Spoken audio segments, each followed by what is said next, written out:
قرآن مجید کے دیگر مقامات میں بھی اس قصے کی تفصیل موجود ہے۔ مثلاً فرمایا، اور اس سے قبل ہم نے آدم سے ایک عہد لیا تھا مگر وہ بھول گئے اور ہم نے ان میں کوئی عزم نہیں پایا۔ اللہ تعالیٰ فرماتے ہیں، اور جب ہم نے فرشتوں سے کہا آدم کو سجدہ کرو تو ابلیس کے سوا سب نے سجدہ کیا، اس نے صاف انکار کر دیا۔ تو ہم نے کہا اے آدم، یہ تیرا اور تیری بیوی کا دشمن ہے، خیال رکھنا ایسا نہ ہو وہ تم دونوں کو جنت سے نکلوا دے اور تو مصیبت میں پڑ جائے۔ یہاں تو تجھے یہ آرام ہے کہ نہ تو بھوکا ہوتا ہے اور نہ ننگا، اور نہ تو یہاں پیاسا ہوتا ہے اور نہ دھوپ سے تکلیف اٹھاتا ہے۔ لیکن شیطان نے اسے وسوسے میں ڈال دیا، کہنے لگا میں آپ کو دائمی زندگی کے درخت اور وہ بادشاہت بتلاؤں جو کبھی پرانی نہ ہو۔ چنانچہ ان دونوں نے اس درخت سے کھایا، پس ان کے ستر کھل گئے اور وہ بہشت کے پتے اپنے اوپر چپکانے لگے۔ آدم نے اپنے رب کی نافرمانی کی، پس بہک گیا۔ پھر اس کے رب نے نوازا، اس کی طرف توجہ فرمائی اور اس کی رہنمائی کی۔ حکم ہوا تم دونوں یہاں سے اتر جاؤ، تم آپس میں ایک دوسرے کے دشمن ہو۔ اب تمہارے پاس جب کبھی میری طرف سے ہدایت پہنچے تو جو میری ہدایت کی پیروی کرے نہ تو وہ بہکے گا نہ تکلیف میں پڑے گا، ہاں جو میری یاد سے روگردانی کرے گا اس کی زندگی تنگی میں رہے گی، اور بروز قیامت ہم اسے اندھا کر کے اٹھائیں گے۔ آدم علیہ السلام زمین پر اترے اور اپنے رب سے توبہ کے کلمات سیکھ لیے۔ وہ کلمات یہ ہیں، اے ہمارے رب، ہم نے اپنا نقصان کیا، اور اگر تو نے ہم پر مغفرت و رحمت نہ فرمائی تو ہم خسارہ اٹھانے والوں میں سے ہو جائیں گے۔ آدم علیہ السلام زمین پر اترے اور ان کے ساتھ حوا علیہ السلام بھی اتری، اور ان کے ساتھ ہی ابلیس کو بھی اتارا گیا۔ یہ کس جگہ پر اترے اس بارے میں اختلاف پایا جاتا ہے، لیکن ابن عباس رضی اللہ عنہ کی بات راجح محسوس ہوتی ہے کہ آدم علیہ السلام کو ہند میں اور حوا علیہ السلام کو جدے میں اتارا گیا۔ جب آدم علیہ السلام اتر آئے تو حوا علیہ السلام کی تلاش شروع کر دی، زمین میں ان کی تلاش میں سرگرداں ہوئے۔ آخر کار میدان عرفات میں دونوں کی ملاقات ہو گئی۔ چونکہ میدان عرفات میں دونوں نے ایک دوسرے کی معرفت حاصل کی تھی اور ان کا آپس میں تعارف ہوا تھا، لہٰذا اسی مناسبت سے اس میدان کا نام عرفات مشہور ہو گیا۔ پھر اللہ تعالیٰ نے زمین کے اندر انسانوں کو پھیلانا شروع کیا اور زمین کو مردوں اور عورتوں سے آباد کر دیا۔ امام طبری رحمت اللہ علیہ بیان کرتے ہیں کہ حوا علیہ السلام نے آدم علیہ السلام کے لیے 20 ولادتوں میں 40 بچوں کو جنم دیا۔ ہر بار 2 بچوں کو جنم دیتی تھی، ایک لڑکا ہوتا ایک لڑکی۔ سب سے پہلا جوڑا قابیل اور اس کی بہن قمیم کا تھا۔ پھر انسانوں کی افزائش شروع ہوئی، آبادی میں اضافہ ہونے لگا۔ اللہ نے آدم علیہ السلام ہی کو ان کا نبی متعین کر دیا، وہ انہیں دین سکھاتے رہے۔ اس وقت تمام لوگ موحد تھے، خالص توحید کو اپنانے والے تھے، یعنی کان الناس امۃ واحدہ، تمام لوگ ایک ہی امت کے تھے، ان میں شرک کا شائبہ بھی نہ تھا۔ ابن جریر اور ابن کثیر رحمہم اللہ نے ابو موسیٰ اشعری رضی اللہ عنہ کی روایت بیان کی ہے، اللہ نے جب آدم علیہ السلام کو جنت سے زمین پر اتارا تو انہیں ہر چیز کی کاریگری اور صنعت کا علم تھا۔ جب وہ اترے تو عالم بھی تھے، لباس میں ملبوس بھی تھے، کام کاج کے تمام طریقوں سے باخبر بھی تھے، لوہے، آگ، لکڑی اور کپڑے کے استعمال سے بھی بخوبی واقف تھے۔ ہمارے برعکس وہ ان کاموں کو اپنی ابتدا ہی سے جان چکے تھے، کیونکہ ہم سب لوگوں کا حال یہ ہے کہ جب تک سکھایا نہ جائے ہمیں کچھ نہیں آتا۔ آج کے دور میں بعض افریقی قبائل کے افراد وحشیانہ اور غیر مہذب زندگی گزارتے ہیں۔ علماء کا کہنا ہے کہ یہ لوگ زمین پر رہنے والوں میں سے گمراہ ترین انسان ہیں۔ انہوں نے بہترین زندگی ضائع کر دی اور گھٹیا زندگی کو پسند کیا۔ تہذیب و تمدن کا آغاز چونکہ ابتدائے آفرینش سے ہے، اس لیے ہر انسان کی فطرت میں تہذیب کی سوجھ بوجھ موجود ہے۔ بہرحال آدم علیہ السلام کے بعد انسانی مخلوق کی تعداد روز بروز بڑھتی چلی گئی اور انسانی کمزوریوں کی بنا پر گناہ شروع ہو گئے۔ زمین پر سب سے پہلے ہونے والی معصیت قابیل کے ہاتھوں اپنے بھائی حابیل کے قتل کی صورت میں سامنے آئی۔ اللہ تعالیٰ نے قرآن مجید میں قابیل اور اس کے بھائی حابیل کا قصہ بیان کیا ہے۔ قابیل قرخت اور درشت طبیعت کا مالک تھا، جبکہ اس کا بھائی حابیل رحم دل اور نرم طبیعت تھا۔ قابیل کھیتی باڑی کرتا تھا اور حابیل مویشی چراتا تھا۔ حابیل کے نرم دل ہونے کی ایک وجہ اس کا بکریاں چرانا تھا، کیونکہ ایک چرواہا اپنی بکری کو بھوکا دیکھ کر اسے چارہ کھلائے بغیر نہیں رہتا، نہیں وہ کسی بکری کو پیاسا دیکھ کر اسے بھول جاتا ہے۔ اپنے جانور پر اس کی طاقت سے زیادہ بوجھ بھی نہیں لادتا۔ بنی نو انسان کی تعداد میں اضافے کے لیے اس وقت ایسا قانون تھا جو اب حرام ہے، اور وہ ہے بہن کے ساتھ نکاح۔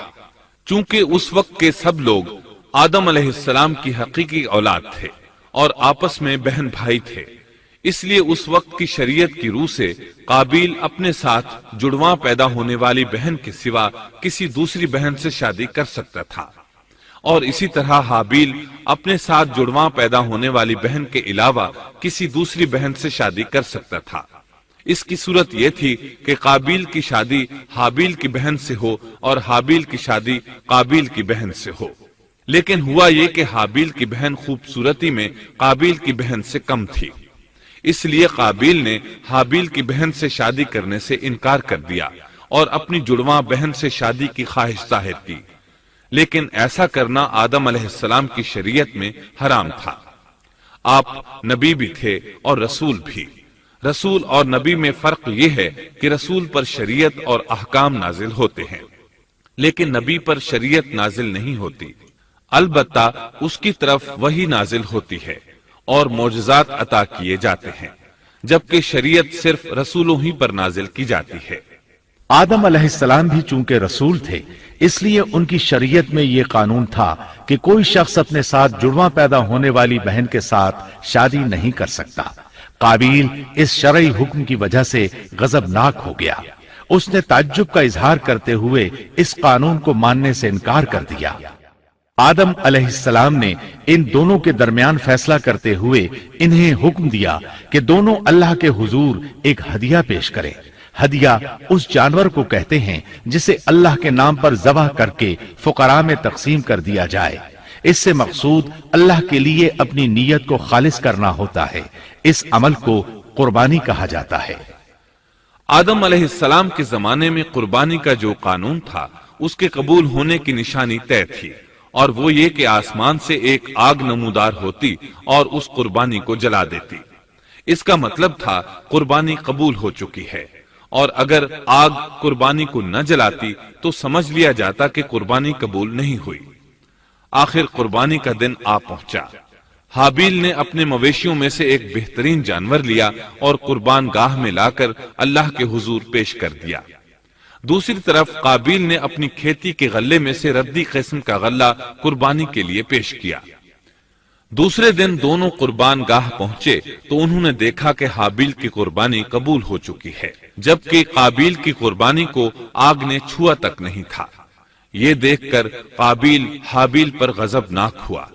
شیطان نے بھی اسے وسوسے میں مبتلا کیا کہ اپنے بھائی کو قتل کر دے۔ اس نے اپنے بھائی حابیل کو جان سے مار ڈالنے کا پختہ ارادہ کر لیا۔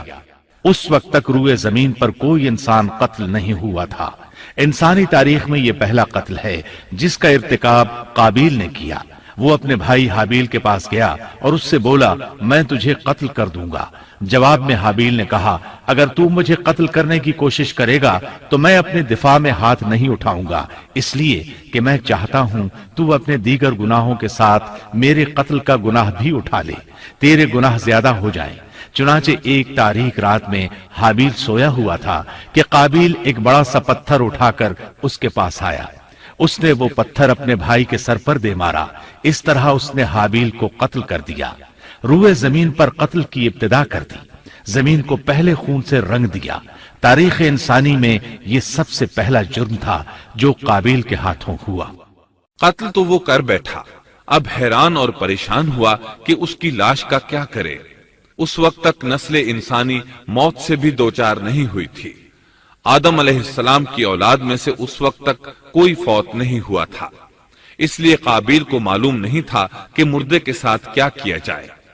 اسی کشمکش کے عالم میں اس نے بھائی کی لاش کو کمر پر اٹھا لیا اور چل پڑا۔ چلا جا رہا تھا کہ اللہ نے 2 کوے بھیجے۔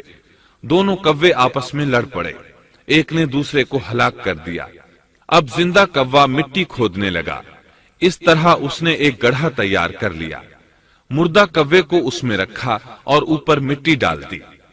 اس طرح قابیل کو دفن کا طریقہ معلوم ہوا۔ اس نے بھی گڑھا کھودا اور حابیل کی لاش کو اس میں دبا دیا۔ وہ اپنے کیے پر نادم ضرور تھا، لیکن اس نے اللہ سے معافی نہ مانگی، جبکہ انسان کے لیے ضروری ہے کہ اس سے کوئی گناہ ہو جائے تو اللہ سے معافی مانگے۔ قابیل اور حابیل کے درمیان جو مکالمہ ہوا، اللہ تعالیٰ نے اس کا ذکر سورہ مائدہ آیت 27 تا 29 میں کیا ہے۔ اللہ فرماتے ہیں، آدم علیہ السلام کے دونوں بیٹوں کا کھرا کھرا حال بھی انہیں سنا دو۔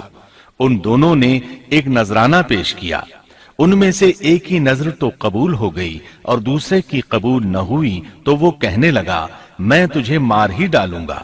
اس نے کہا اللہ تقوی والوں ہی کا عمل قبول کرتا ہے، گو تو میرے قتل کے لیے دسترازی کرے، لیکن میں تیرے قتل کے لیے ہرگز اپنا ہاتھ نہیں بڑھاؤں گا۔ میں تو اللہ تعالی پروردگار عالم سے خوف کھاتا ہوں، میں تو چاہتا ہوں کہ تو میرا گناہ اور اپنا گناہ اپنے سر پر رکھ لے اور دوزخیوں میں شامل ہو جائے، ظالموں کا یہی بدلہ ہے۔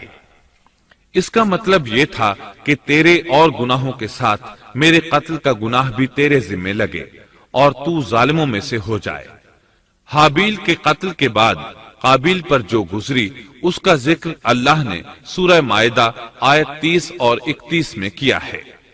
پس اسے اس کے نفس نے اپنے بھائی کے قتل پر آمادہ کر دیا اور اس نے اسے قتل کر ڈالا، اس سے وہ نقصان والوں میں سے ہو گیا۔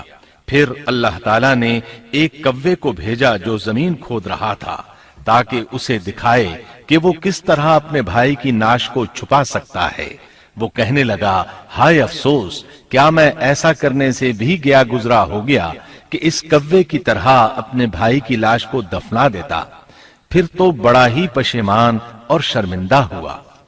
امام احمد، ترمذی اور ابو داود نے سیدنا سعد بن ابی وقاص رضی اللہ عنہ سے روایت کی ہے کہ انہوں نے سیدنا عثمان رضی اللہ عنہ کی شہادت کے فتنے کے وقت فرمایا، میں گواہی دیتا ہوں کہ رسول اکرم صلی اللہ علیہ وسلم نے فرمایا تھا، ایک بہت بڑا فتنہ رونما ہوگا، اس میں بیٹھنے والا کھڑے ہونے والے سے بہتر ہوگا اور کھڑا ہونے والا چلنے والے سے بہتر ہوگا اور چلنے والا دوڑنے والے سے بہتر ہوگا۔ کسی نے کہا اگر کوئی میرے گھر میں داخل ہو کر میری طرف ہاتھ بڑھائے تاکہ وہ مجھے قتل کر دے تو آپ صلی اللہ علیہ وسلم نے فرمایا تو آدم علیہ السلام کے بیٹے کی طرح قتل ہو جا، یعنی اس فتنے میں قتل ہو جانا، حابیل کی سنت پر عمل کرتے ہوئے خود ہاتھ نہ اٹھانا، قاتل کہلانے کی بجائے مقتول ہونے کو پسند کرنا۔ اسی طرح مسند احمد کی ایک روایت میں ہے، رسول اللہ صلی اللہ علیہ وسلم نے فرمایا، دنیا میں جب بھی کوئی ظلم سے قتل ہوتا ہے تو اس کا گناہ آدم علیہ السلام کے پہلے بیٹے قابیل کی گردن پر ضرور ہوتا ہے، اس لیے کہ وہ پہلا شخص ہے جس نے ظالمانہ قتل کی ابتدا کی اور یہ ناپاک طریقہ جاری کیا۔ اس حدیث سے اس جرم کی نوعیت کا بخوبی اندازہ ہوتا ہے کہ اللہ تعالیٰ نے اس کو صرف ایک قتل قرار نہیں دیا بلکہ اس کو ایک گھناؤنی حرکت قرار دیا۔ قیامت تک آنے والے لوگ جو اس گناہ کے مرتکب ہوں گے ان کا کچھ گناہ قابیل کے حساب میں ڈالا جائے گا۔ حابیل کو قتل کرنے کے بعد قابیل نے اپنی بیوی کو ساتھ لیا اور دور دراز نرم زمین کے پاس جا کر رہائش پذیر ہو گیا اور آدم علیہ السلام کے سامنے تک نہ ہوا۔ آدم علیہ السلام پہاڑوں کے قریب ایک بستی میں رہ رہے تھے، یہ ان سے بہت دور جا بسا تھا۔ اس طرح قابیل کا آدم علیہ السلام سے رابطہ بالکل ختم ہو گیا اور اس سے ایک نئی نسل کی ابتدا ہوئی۔ فحاشی اور اریانی کو ان کے ہاں عروج حاصل تھا۔ عبادت یہ لوگ اگرچہ اللہ ہی کی کرتے تھے لیکن آدم علیہ السلام کی شریعت کے خلاف بے حیائی کے دل دادا تھے۔